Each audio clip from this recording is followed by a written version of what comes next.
Oh boy, morning as a truck driver. Sometimes you get to wake up and see stuff like this, man. This is lit. Got the whip parked right over there, right by the water. But it's dope. So anyways, about to get my day started. Just want to show y'all this peaceful bliss, man. And shout out to all them truckers out there, man. Y'all be safe on that road. I'll see y'all on that blacktop in a few.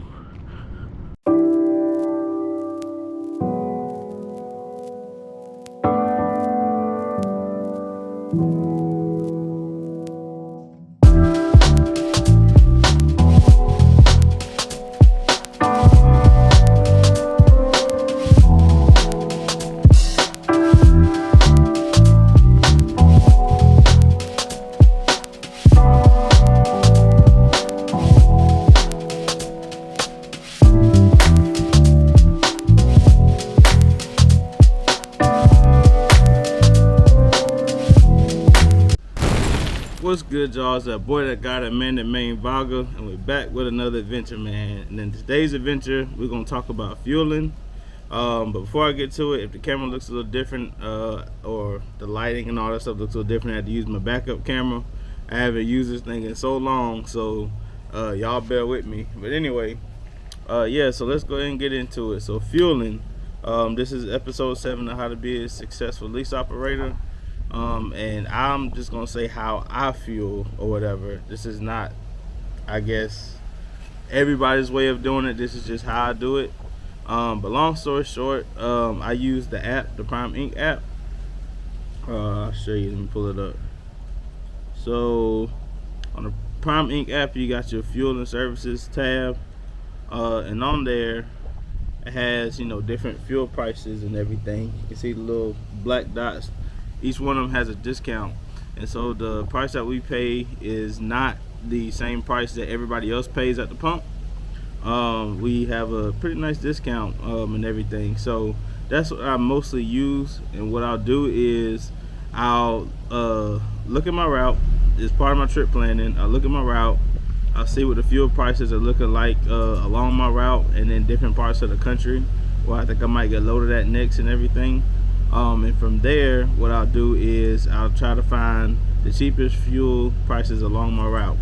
And that's, I guess, essentially in a nutshell how I do mine.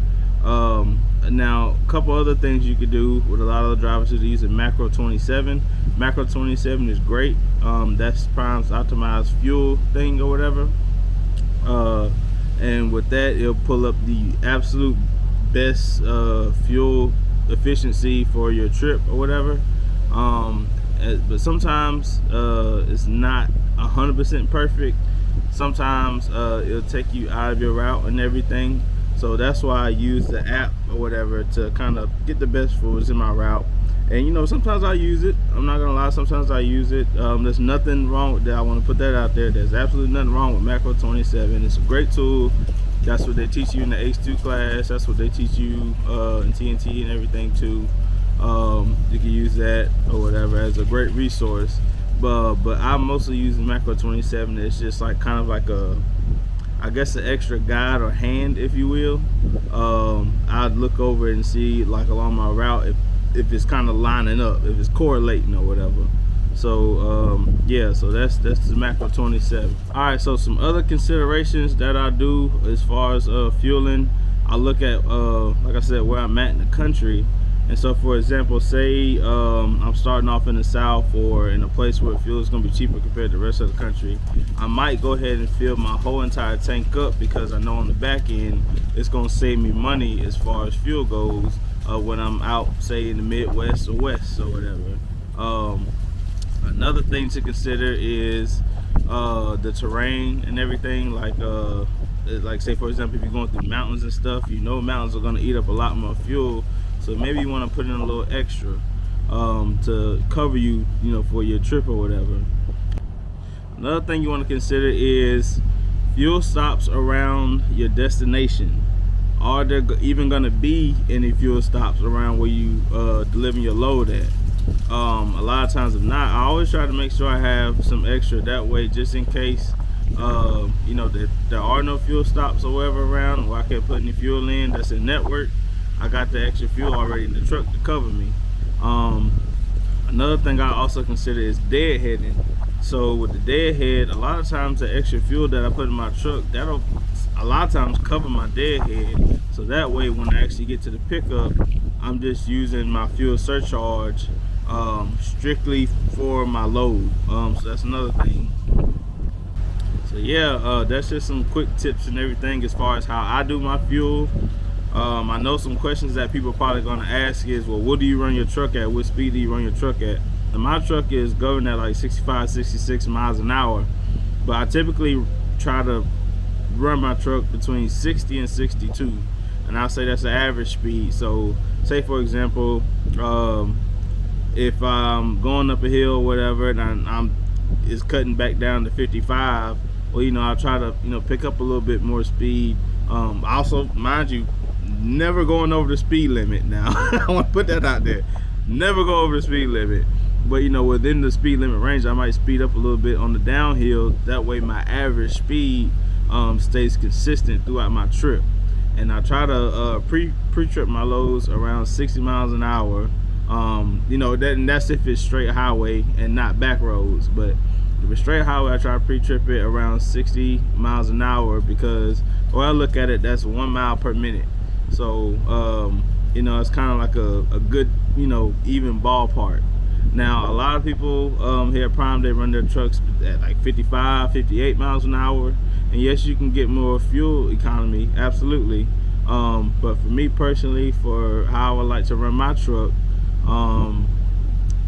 it kind of starts getting in the way of costing you a load later on down the line. And that's just my personal opinion. I'm not telling you what to do. You run your truck however you want to run your truck. But like I said, this is just what I do or whatever. And so far, you know, I've been profitable and stuff like that. So like I said, I don't want to tell you exactly what to do. This is just more of a basis of what I do personally and what's been working for me and my pockets and my bills and what I have going on at home over the course of the time that I've been over here at Prime. So anyways, yeah, that's fuel in a nutshell. If you got more questions about it, I guess, or if I missed any points, you know, feel free to drop a comment, or if anybody else has any tips and tricks, and long as they're positive. Now, we don't want no negativity over here, but long as they're positive, if you got some tips, you know, to help out people or maybe even help out me, drop a comment down below, or whatever. And like I said, for people that and this is for people that are at other companies, so this is no Prime or whatever. So because I know for a lot of the other owner operators at different companies and stuff, you got to consider things like if the taxes and stuff like that. Sometimes it's better to fuel up in a certain state versus another state because your taxes from that state will cover the cost of the taxes in another state. So, but our stuff is already discounted based on the fuel map and everything. So, our, you know, what we see on the app is what it's going to be on the settlement, and on your settlement, they'll deduct whatever the extra fee is. So, say for example, I'll look up one right here where I'm at right now. Alright, so I'm in Manuka, Illinois, and right now fuel is $3.19 a gallon, Prime's price. If I go on my Pilot app, it's showing that the fuel price is $4.45, or basically it's like 459.459. So I guess $4.46. So you can see the discount there. But like I said, what you see on the app and the macro 27, that's your finalized price of what you'll actually pay, and it will reflect on your settlement. So yeah, like I said, that's about all I can think of as far as the fuel. Like I said, drop a comment down below if you see anything else. I've been kind of dreading this little fuel video because I know there's so many different ways you could do it to optimize your truck. But like I said, I just figured I'd just show y'all how I personally do it. I know I said that a lot. And if I said gas at any point in this video, I know it's diesel, I know it's fuel and stuff like that, but you know, I'm country a little bit, so bear with me, man. So anyway, that's as far as that. So let's get to the rest of the video. See y'all in a sec. Yeah, so like I said, I'm over here in Manuka. Sorry if I have wind noise. The wind blowing pretty good over here, but let's go pick up this load, and then once we pick it up, I'll get back with y'all.